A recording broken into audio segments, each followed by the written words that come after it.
Hey guys, welcome to episode 2 of the BackSeat Gamers podcast. So I thought, I was going to do this podcast a few times a month, but since we're in lockdown, I thought let's just crack on and have this every week for while we're in lockdown. Hopefully a video that everyone can enjoy. And I personally really enjoy making these, so I thought I'd carry these on for the time being. So today we're driving the Mustang RTR Spec 5. So this car in Forza is worth about 10 million, very rare, so I spent a bit of time getting this now. It's a car with 10 gears, even though it's not quick enough to reach the usual 10 gears. I've got about 8 at the moment. It's a very fun car to drive, so I thought we'd drive this today. So yeah, episode 2, what we're going to talk in episode 2. So I thought basically, I'll just talk about the games I've been playing over Christmas really in that. So I'm going to talk mainly about Assassin's Creed Valhalla. I've recently just put in 75 hours into the game, a lot more than I thought I'd ever going to have to put into an Assassin's Creed game. But I enjoyed it so much that it was like, it flew by 75 hours, so let's just get straight onto the road. So yeah, 75 hours of Assassin's Creed. Why did I play 75 hours? And that's because they've made it in such an RPG now, where it is basically so much more enjoyable than the previous Assassin's Creed. So that was Assassin's Creed Odyssey. So just a short bit of story of the game. So this is a spoiler podcast, so do expect all sorts of spoilers for story related and everything. So that is something you don't want to. If you don't want to listen to any sort of spoilers, you may want to fast forward to when I talk about a couple of other games. Apart from that, I'm going to start talking about the story now. So obviously you play as Eivor. Eivor is the main protagonist in the game. You are a Viking coming from Norway. And basically, you start in Norway. There's all this land in Norway that's already conquered, and obviously your army in Norway is currently not that big. And one of the kings there, you're not sort of enemies with, and you're sort of in that sort of friends with them, but not quite. It's sort of that sort of middle ground where you not really want to pee them off, but you don't really want to sort of be their best friends. You're sort of just there hovering around in Norway, and obviously you get to that point where you're thinking, if you really want to make a name for yourself, if you really want to reach Valhalla, which is obviously a place Vikings go, basically like Viking heaven, you're going to want to travel west, and obviously west is to England. But obviously back in Viking time, England didn't exist to them. They don't know anything about England, so there's this island off to the west that they believe in, and they want to go travel there and see what they can find, what riches they can find and everything like that. So basically, so basically, yeah, we travel over to England, and you take over the settlement there. And basically, once you took over that settlement, you sort of just learned, you got to build like relationships with people. So you have to go to different regions of England. So Grantbridgeshire is obviously Cambridgeshire. There is London, which is obviously London. You had Kent. Kent was obviously spelt with a C back then. What else did we have? Obviously North Cumbria, all them sort of places around there. Gloucestershire, the list goes on. And basically you go to each one of these areas and you build alliances. So you have an alliance map, and to complete the game you basically have to travel through all these different places. And when you go to these places, you sort of... It's a weird story, it's hard to explain, because obviously the alliance map is the main story. You have to complete each section to complete the main part of the game.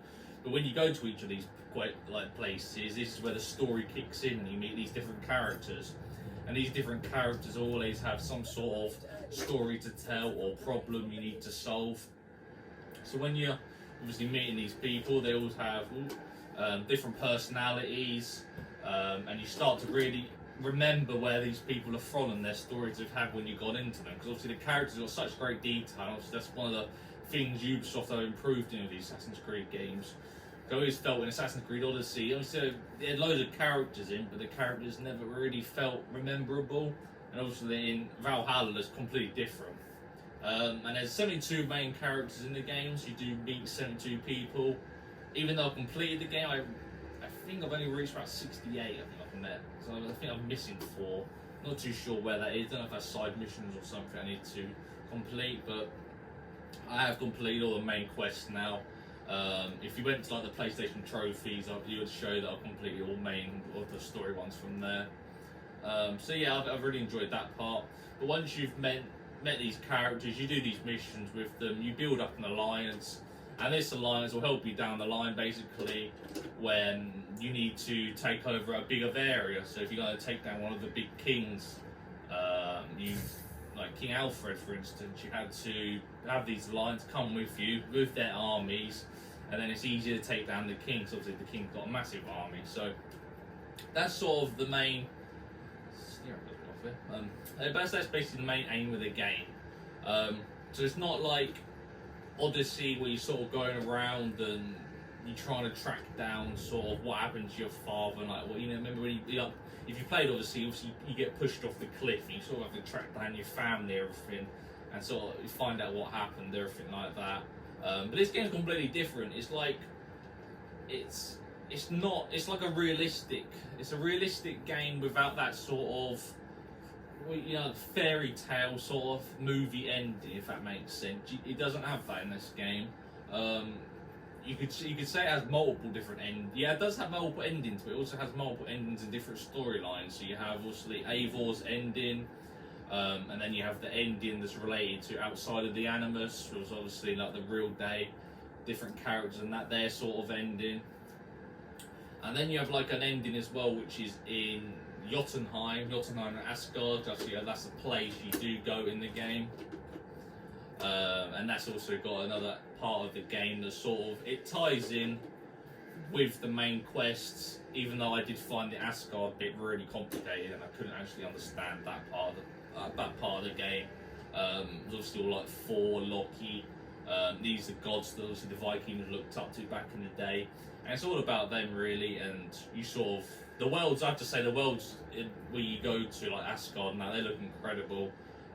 Massive amount of detail, and I think Ubisoft done a really good job of creating all these different worlds you can go to.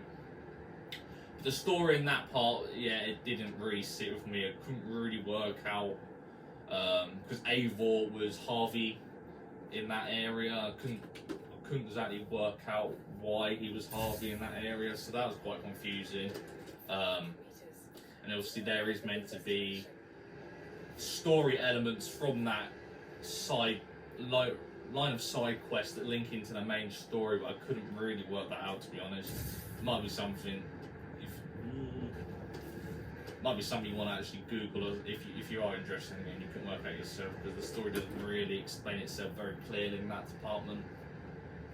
But nevertheless, I did think it gave you a realistic Viking ending, should we say that? So I don't want to actually spoil the actual ending itself, but it sort of aligned itself with how the Vikings sort of came around, how they sort of disappeared, and sort of like how they hang around in like that time in England. And I think that's a good ending. Different for an Assassin's Creed game, but I think it gave like the respect for the Vikings for their era and such. So obviously Assassin's Creed that's the main story, but obviously Assassin's Creed games nowadays you expect the world to be filled with different things to do, and this come around as mysteries. So in mysteries in Assassin's Creed, there's absolutely tons in each region, and these are like little side quests that you can sort of do. Some are like a 1 to 2 minute side quest, maybe some are about 5 minutes. They're very short. Little stories and such. We might have to help out a fellow citizen, or you might have to go around and kill somebody, or you might have to go search for something and bring it back. There's a few where like someone's house was on fire, and steering's definitely off it. Someone's house was on fire to go in and rescue their pet and stuff. They may sound boring, but they're actually really pretty good. Like, they're all different. I've not found one mystery that's the same as the other one, which is pretty unique, especially for an RPG game. And Assassin's Creed is not really considered as an RPG, even though that's what they want it to be. I thought that was really impressive. Gave me Witcher 3 vibes. Obviously that game, I wasn't massively a fan of that game, and I do personally believe Assassin's Creed Valhalla is better, just for like the story and everything. So Witcher 3 never really sat with me. I'm not sure if it was because of Geralt. I don't know if it was because of the story. I just didn't really have any connection to all the characters.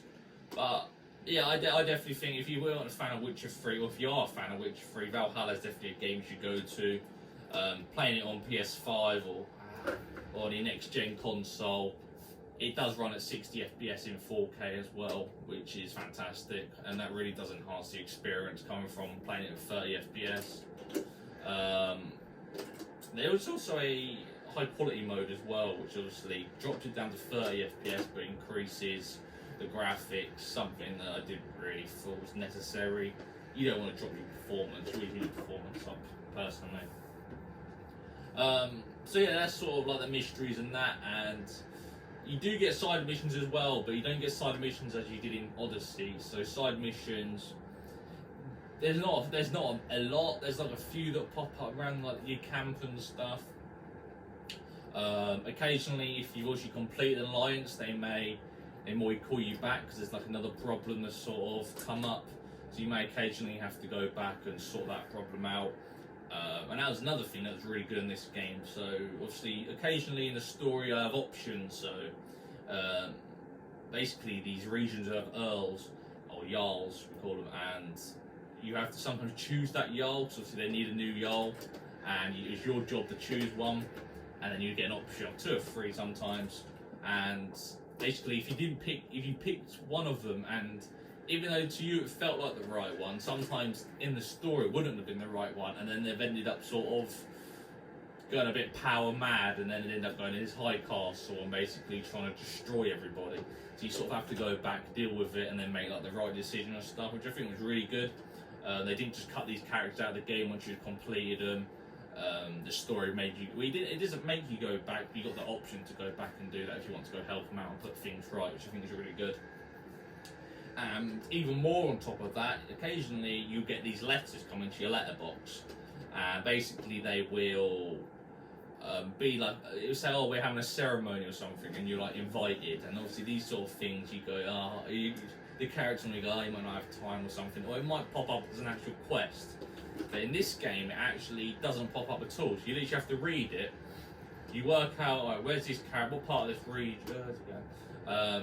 what region is this character from? So you work that out, and then you go to that region, and you look for like the chapel or something. And then once you actually go there, there are people there having the actual ceremony. So it actually feels like a really live world. And there will be people there you can chat to. There might be other friends you've made with other alliances that have come down for like the ceremony. You can chat to them and everything. So it doesn't even come under as like a mission, but like it's an event, a live event sort of thing happening in game, which I think is really clever. I think that's something that sort of doesn't really get mentioned much in reviews because it actually isn't like a mission or anything. It's just one of these things you can just go do and it is actually happening. Ooh, train.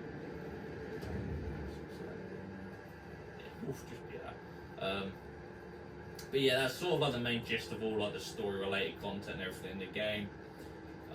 Loot, so obviously loot in this game is actually a big part of Assassin's Creed now, especially in Origins and in Odyssey. The loot is different in this game. You either like it or you kind of won't. It's each region. Each region has its own gear set. These gear sets obviously give you different benefits. So it could be extra range damage, plus you'll get maybe if you parry a certain amount of times, you'll get increased damage and stuff like that. And then once you get these gear sets, you can obviously level them up. So you have, we have bronze, silver, gold, we'll call them, because they don't really have, it's like legendary and stuff, but we'll call them bronze, silver, gold, just the colour they match.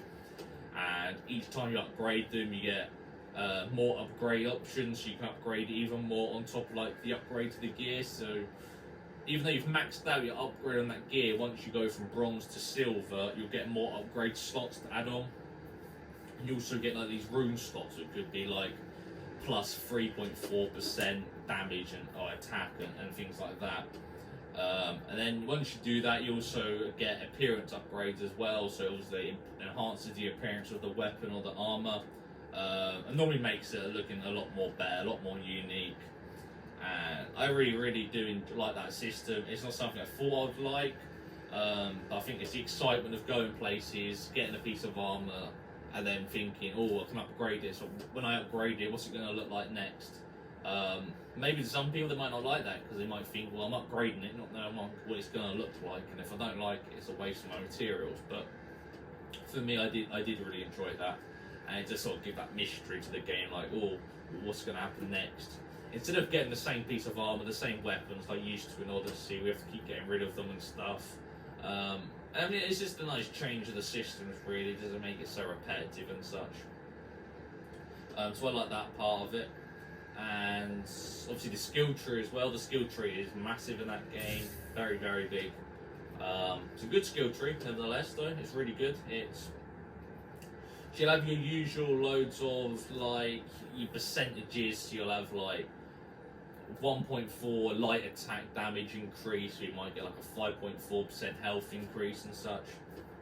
And after that, you also get these sort of like bigger upgrades that will consist of something like once you assassinate an enemy, you can then put like a poison trap on their body, so when someone else comes over and it explodes and it'll poison them. And then there's like another one where you do basically when you go up to an enemy, if you hold like a heavy attack behind them, it will do like increased damage, and you'll assassinate them and such like that. And that's obviously for the bigger enemies. And that I thought that was really a good skill tree, because on top of that you can find books around this world. So when you collect these books of knowledge, they'll give you like your proper powers, like you had from Odyssey, like you had from Origins, where it'd be like your Spartan kick. There'll be like your poison arrows you can use that are doing much more increased damage. Ooh, I need to the price and fest, it's pretty loud here. There'll be like skills where you can change your like slice a bottle of poison and it makes your weapon poisoned for a period of time. I think that is really good finding those, and obviously so there's only about 2 in the open world of each one, so when you find a second version of that upgrade, it will give you like an upgraded version of that power. So like maybe the Spartan kick, so it'll have even more power to it, and obviously you can launch them further or launch multiple enemies at once.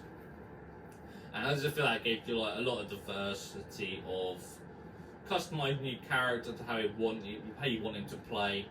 So obviously with the arrow, when you're using your arrow, you could have 4 different powers with that, and then obviously melee combat, you had 4 powers I like to choose from.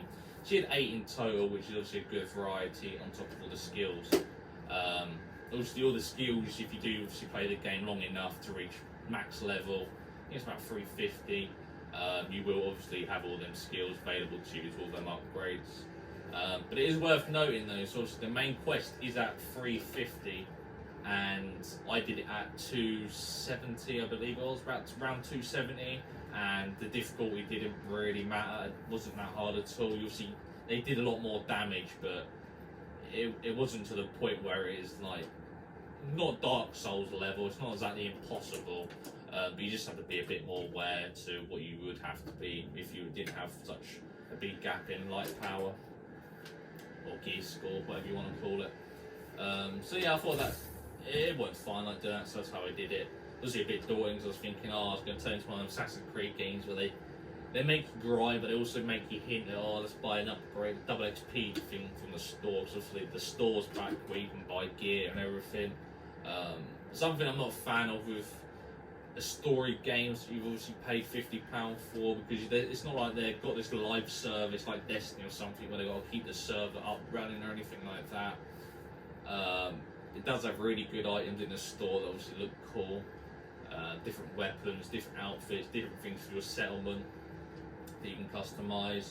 But I did read there is a character called Reader in your settlement, and he does, it's basically a child, it's like 8 or something, even though he does know Bayek from Assassin's Creed Origins, as he does mention him, which I couldn't quite work out, because I thought this game was set a lot further than that, but yeah, I need to have a look into that. But apparently he does know Bayek, and he does sell weapons. I think it's every 2 or 3 days, I think he resets his stock.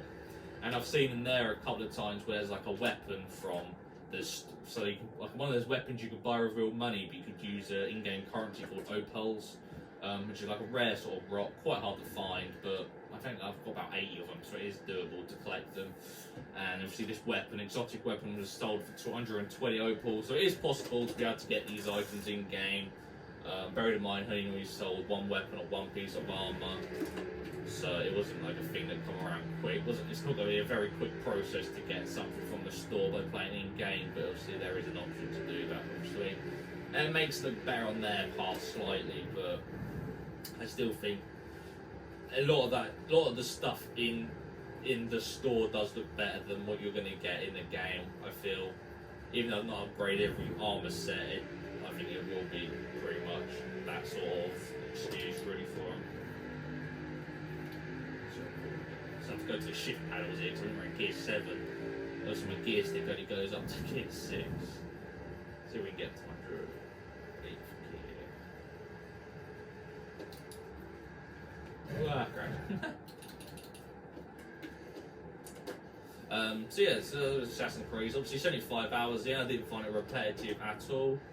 I didn't play 75 hours sort of day after day. Obviously, when I got the PS5, I played it then. Cold War come out, Cyberpunk came out. So I was sort of hopping between them. But I think recently, since Christmas, I've played the game quite a lot more than I did previously. Proper got into it. And that's how I've sort of done it. I'm not fan of repetitive at all. Maybe I would have if I just carried on playing it non-stop.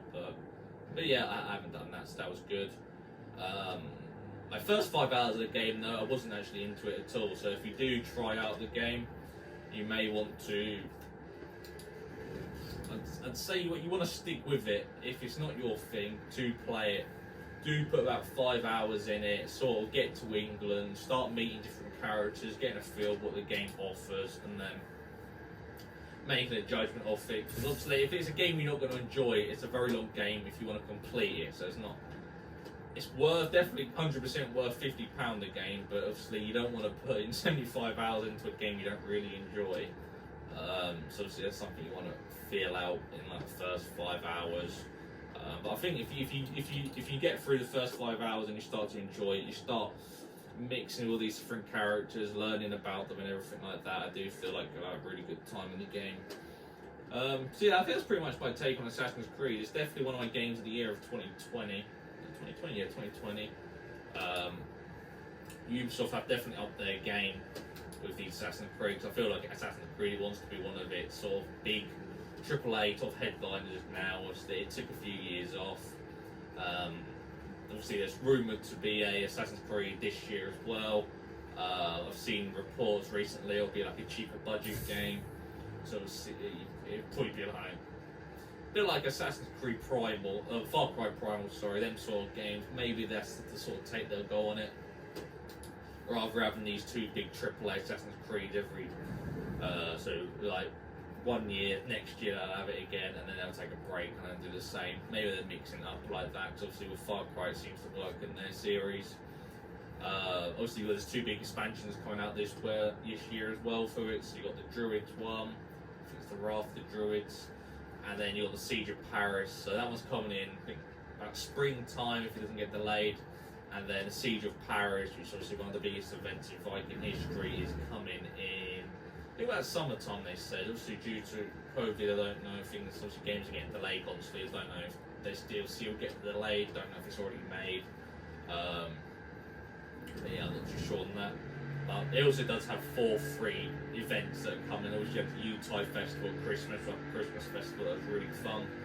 And obviously there's 3 more to come as well, which obviously they say is going to bring different events, different little game modes and stuff you can do. So we look forward to those, and I'll be playing those as well.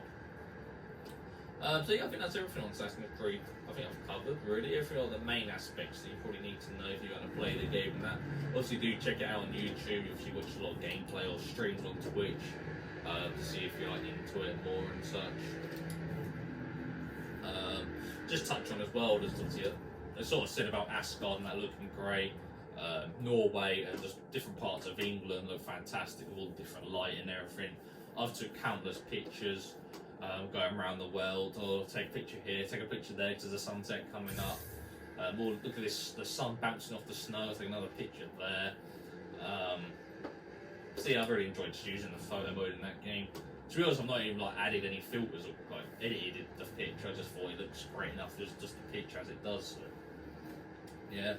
So yeah, I think that's pretty much Assassin's Creed covered. So the next thing I've been playing recently, and that is called Tell Me Why. Obviously, that is on Xbox Game Pass at the moment. And Tell Me Why is a game from Don't Nod. I mean, Don't Nod Interactive or Don't Nod Entertainment. But they're the team that built Life is Strange. Obviously, they're like an interactive sort of game. Slow, very slow paced. It's basically story driven. And Tell Me Why basically you follow two characters. Again, spoilers if you don't want to know the spoilers. I mean, if you do play the first episode so far, or chapter 1, so obviously on chapter 2, I think it's 3 chapters in total, you sort of get a whole gist of the story in chapter 1 without the first 15 minutes. So that's the bit of the game that's quite confused me, why it's sort of giving you like the whole story in the first 15 minutes and you sort of go through it. But basically, just two characters you play as. One kills his mum because basically she's trying to kill him and he kills her. They're like 6 years old.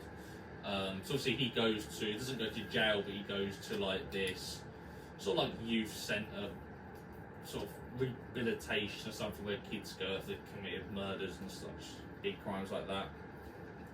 And obviously it goes, I think it's like 20 years ahead or something when he finally meets his sister again. Comes out, and basically the game is about exploring why your mum tried to kill you. And literally, I'm up to chapter 2, so I'm about 4 hours in, I'd say, and that's literally what the whole game's been about. Just trying to find out why your mum killed you, really, or tried to kill you, sorry. Story's good in the game, don't get me wrong, but I do feel the game is... I just don't really see the purpose in it, because you sort of find out why. So obviously she's dealing with a lot of problems with the girl who's like transgender, who wants to become a boy. Obviously, like you find a book on how to like bring up your transgender son, and obviously that's sort of why that's why he sort of thinks she wants to kill him. So you sort of just meet different characters, getting what they thought about her and stuff. I don't know if it's going to get any weirder, like I don't know if it's going to be any dramatic turns or anything, but so far it's all been pretty smooth sailing really. You've gone back to clear her house out finally and try to get it on the market and sell it. You meet a different couple of characters you used to know her, they all sort of speak highly of her. She used to struggle here and there, but she was like a pretty sound person. But apart from that, that's sort of all I've got into the game really, and it's like a murder mystery sort of game, but like really casual. It's sort of, I just don't really understand the point in the game. Obviously, it's a good storytelling game, but I feel like maybe there'll be a dramatic turn at some point. But all the mysteries in the game so far have sort of just been told within like the first hour. I hope there's going to be some sort of dramatic turns or something along the way, but so far it is pretty boring.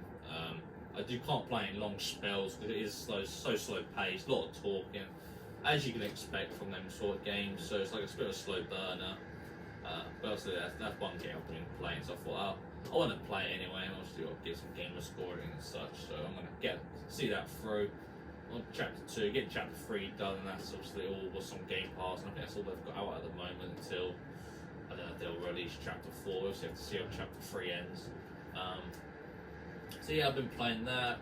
I got back into Destiny 2 as well. Obviously, with the Xbox Game Pass, all the new expansions are out on Game Pass as well. So I thought, I'll transfer my character progress, which is really fabulous. Cross save's great. Carrying my character over from PlayStation, and yeah, just I always forget what the road goes. I think it's one way down there. And yeah, just carry my character over, all my gear, and just start playing from there really. And I'm having a good time so far. I just completed the Shadow Cube DLC. Doing some sort of quests and such. Just got Thorn, which is a really cool weapon. Obviously a weapon from Destiny 1. I'm sure if you play Destiny, you know what Thorn is, hand cannon. So yeah, it's been doing that. I don't know if there's a catalyst or something. Yeah, way too quick. I don't know if there's a catalyst you can get on that weapon or anything, so I'm going to look for that. And just keep grinding this, obviously a light level. I think I'm at 1187 or something. Can't quite remember. I think it goes up to about 1,280 or something now. So it's just the normal content, the grind, doing all these different activities.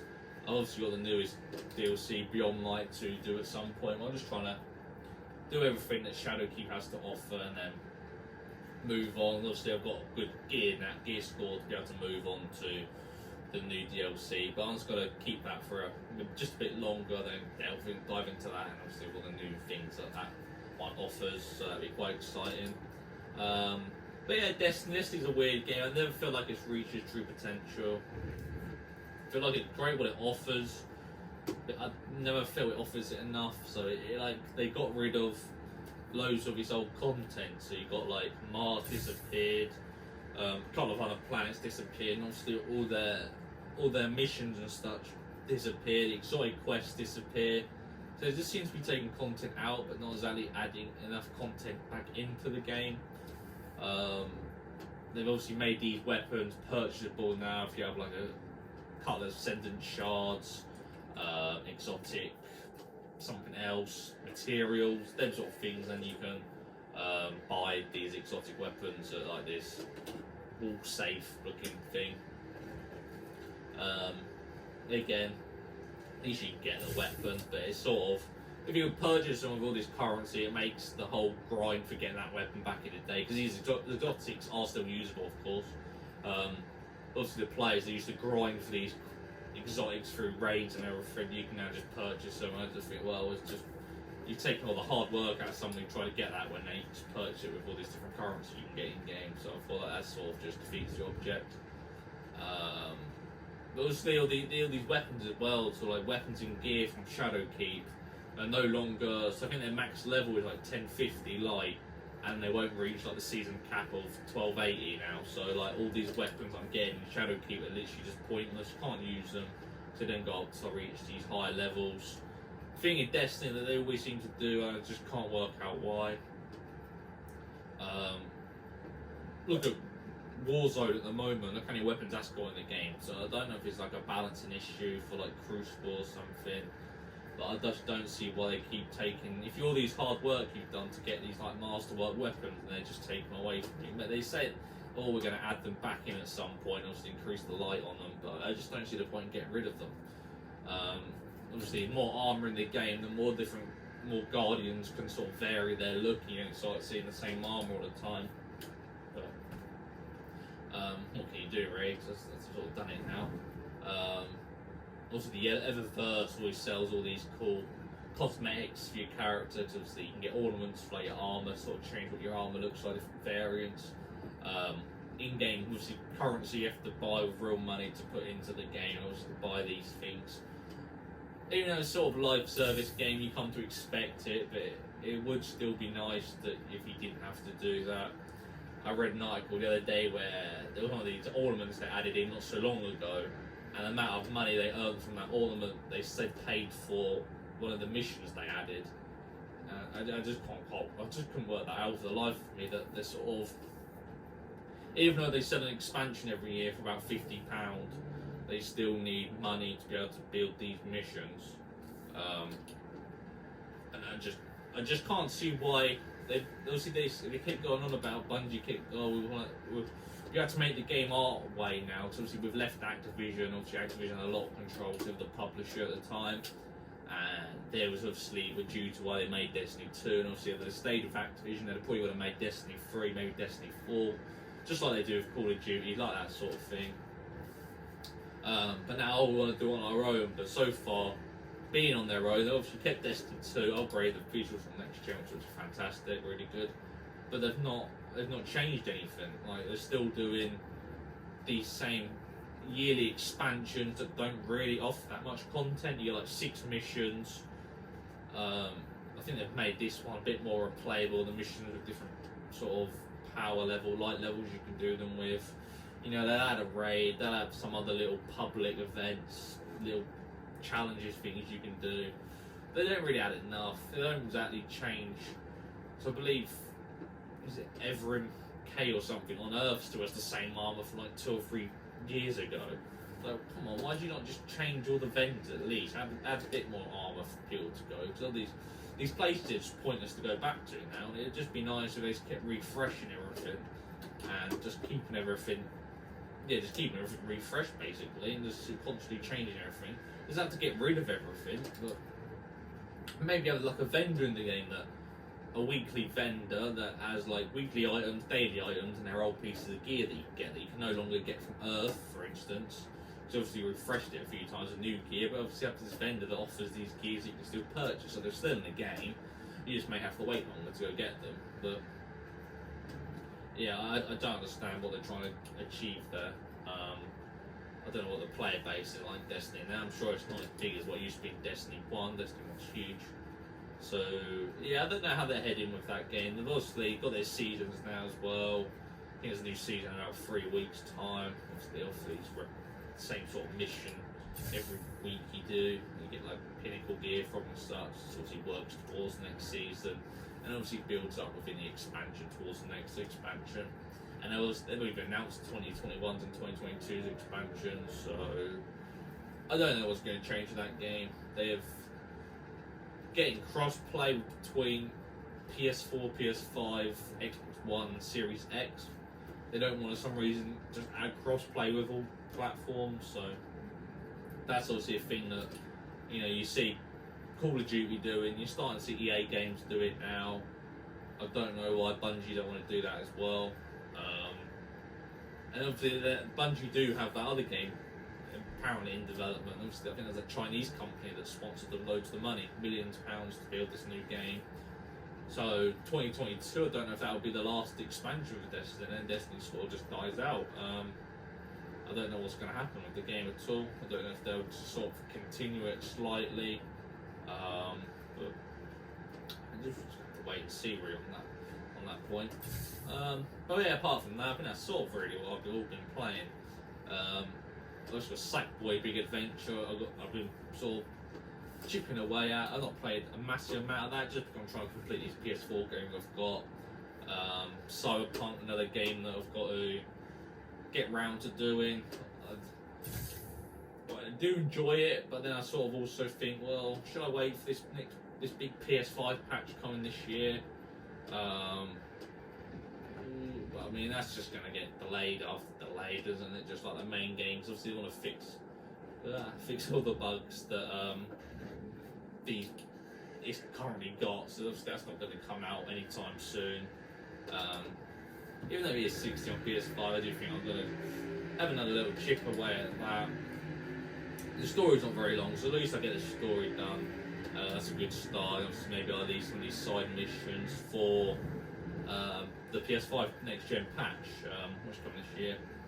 And it's obviously got free content and these expansions, just like Witcher had coming at some point as well in the future.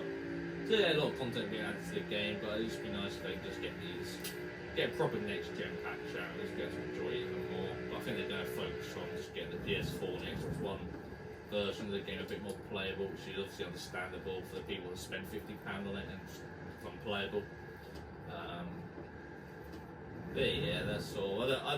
I've seen rumours as well that Microsoft might purchase CD Projekt Red. So obviously, I think you'd be able to buy them now at a slightly cheaper price than you would be able to before.